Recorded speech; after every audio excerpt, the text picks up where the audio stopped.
Hello you guys, and welcome back to my channel, and welcome to today's video.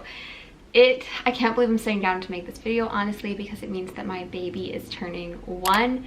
Sammy's gonna be 1 in a few days here, so I thought it was about time I sat down and did a postpartum update. I have not done a postpartum update since like 7 months. I think I was talking about hair loss and anxiety, but I kind of stopped doing them.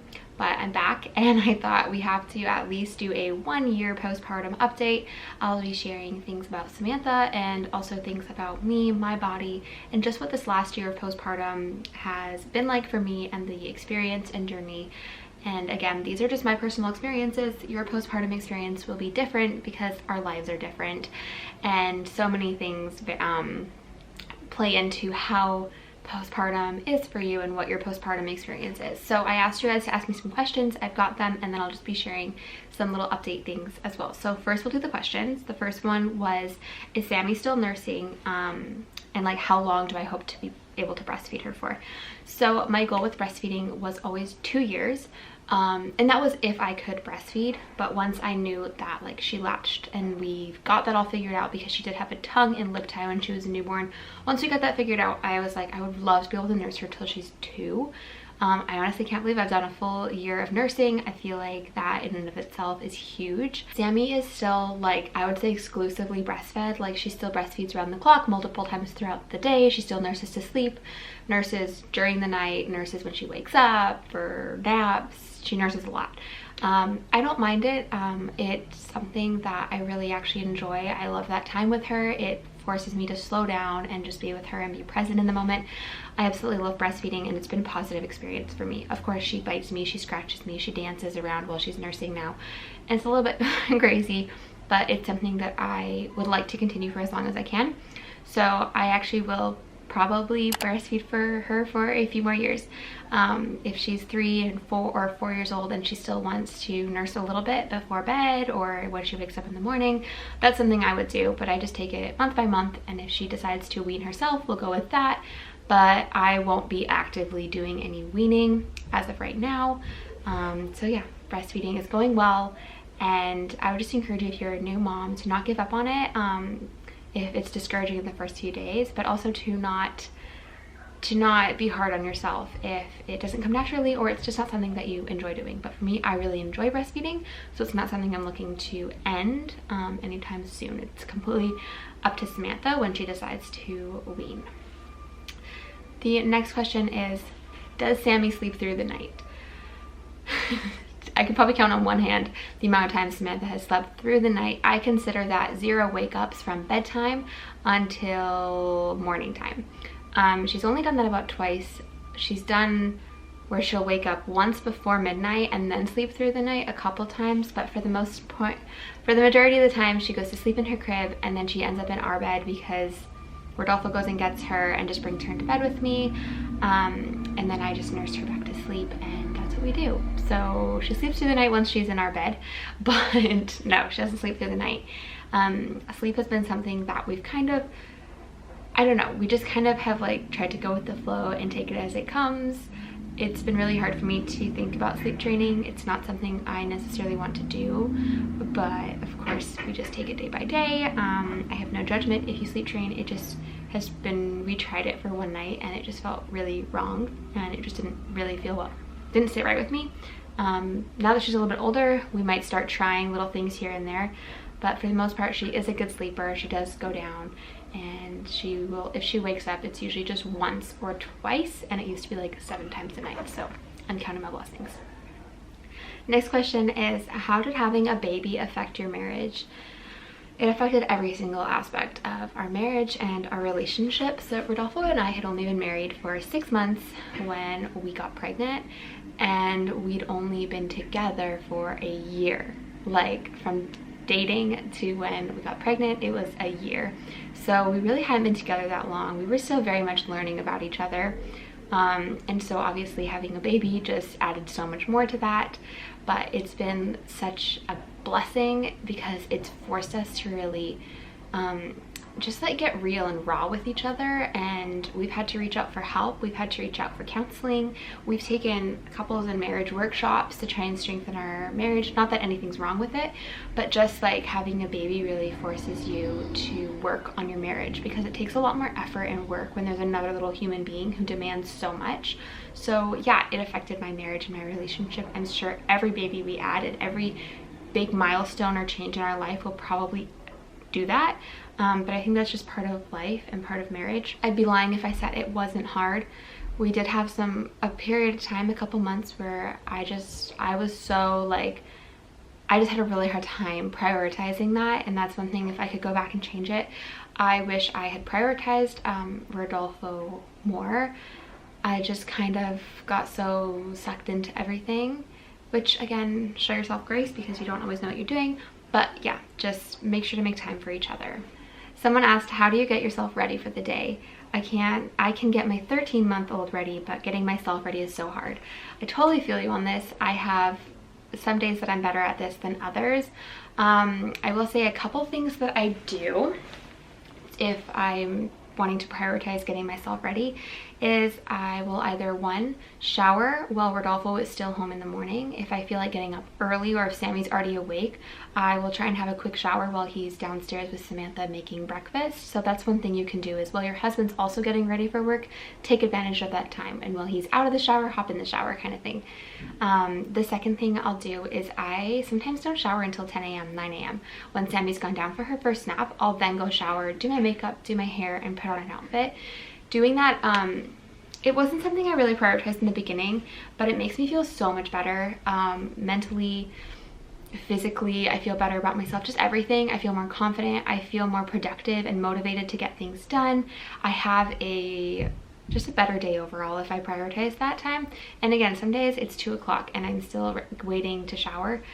But something that also is important is don't be afraid to shower when your baby's awake. What works for us is I just set out some toys in our room, or we have like an ensuite, so she can be in her room. I leave the bathroom door open and I can be showering and I can continue to check on her. Another thing I would do is when her crib was in our room, I would just plop her in the crib with some books and toys and then go shower, and she did fine with that. I don't take like crazy long showers, and she would let me do my makeup. And sometimes I end up doing my makeup sitting on the floor, and I let her play with my makeup items while I'm applying it. Again, you just kind of have to be flexible. But yeah, I also, right now, her big thing is she likes to be in the bathroom. The second that she hears the shower turn on, she like crawls as fast as she can. She most of the time ends up in the shower with me because she wants to come in. She's like obsessed with water. So sometimes I'll just quickly like shampoo, conditioner, wash my body, and then I'll bring her into the shower with me, and it's actually really special. She just loves playing in the water, so that's really fun too. Different things. Every single day it looks different. Right now I've had family staying with me, so I've been able to ask my mom to watch her and shower. But again, just like don't be afraid to do it while your baby's awake. Sammy literally will stand at the shower and play peekaboo with the shower curtain with me. Is it the most relaxing shower? No, but it helps me get ready for the day. And then I'll let her pull out all my underwear out of the drawer while I get dressed, and I try and brush my hair, things like that. And if it doesn't all get done in the same period of time, also be flexible with like shower, maybe blow dry your hair, then go play with your baby for a little bit, get them settled with something, then do your makeup. So you kind of have to be flexible. But again, I'm not perfect at it every day, but it is something I do try and prioritize just because it makes me feel a lot better. And in the end of the day, I'm a better, more present mom when I've just put a little bit of effort into myself. The next question is, how has your anxiety changed since having Samantha? Is it getting better? My anxiety changed in that it moved from being just like anxiety that I've dealt with in the past around leaving my home, being in public settings. Work was a huge trigger for my anxiety, different things. And then it switched over to postpartum anxiety, which is intrusive thoughts, constantly thinking something's going to happen to your family, your baby, imagining it very vividly.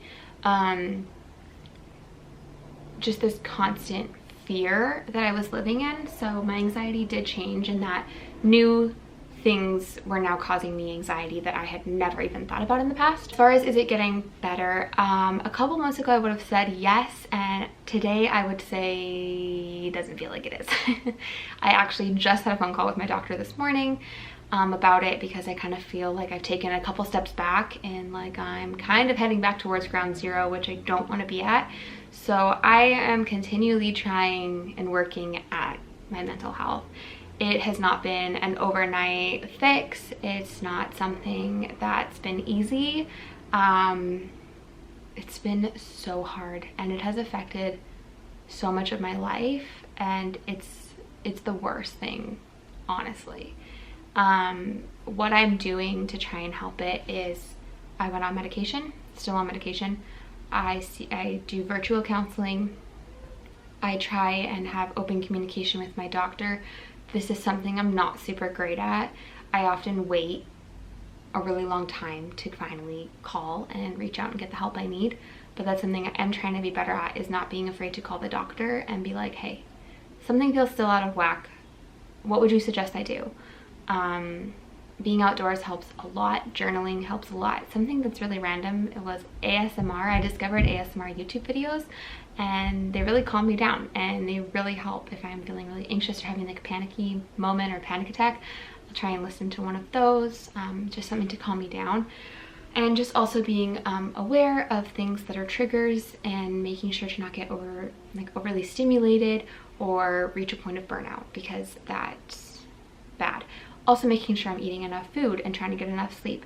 If I'm feeling my mental health is struggling, I will prioritize naps, and I will take a nap when Sammy naps. And if I have to bring her into bed to nap with me so that it's a longer nap, I will do that, because it's more important that I get a good sleep in the day to be a healthy and good mom than it is for me to clean the bathroom while my daughter naps. So anxiety and depression have been the two things that have been probably the most difficult for me this past year, because it's just felt like a roller coaster, and I'll feel really good and then I'll just feel really bad, and it feels like very hot and cold, and it's just not a very nice way to live. But I'm really grateful for the help I've been able to receive, and yeah, it scares me to think what could have happened if I hadn't reached out. So if you've ever experienced postpartum anxiety or depression or just mental health, anything, please don't be afraid to reach out and ask for help. So those are all the questions. I feel like I covered a lot of different things, but looking back over this past year, postpartum is a journey. The expression postpartum forever is so incredibly accurate, and I think it's a really healthy mindset to have. And something now that we're 1 year postpartum that I'm going to start prioritizing is me time, and me and Rodolfo time. I feel like because of COVID, I've gotten to the point where I am petrified to leave Samantha with anyone. She comes with us everywhere. She does everything with us, and I've never been away from her longer than like an hour, or I guess like 3 hours when I get my hair done, but it's like really close to home, and she's with Rodolfo. So I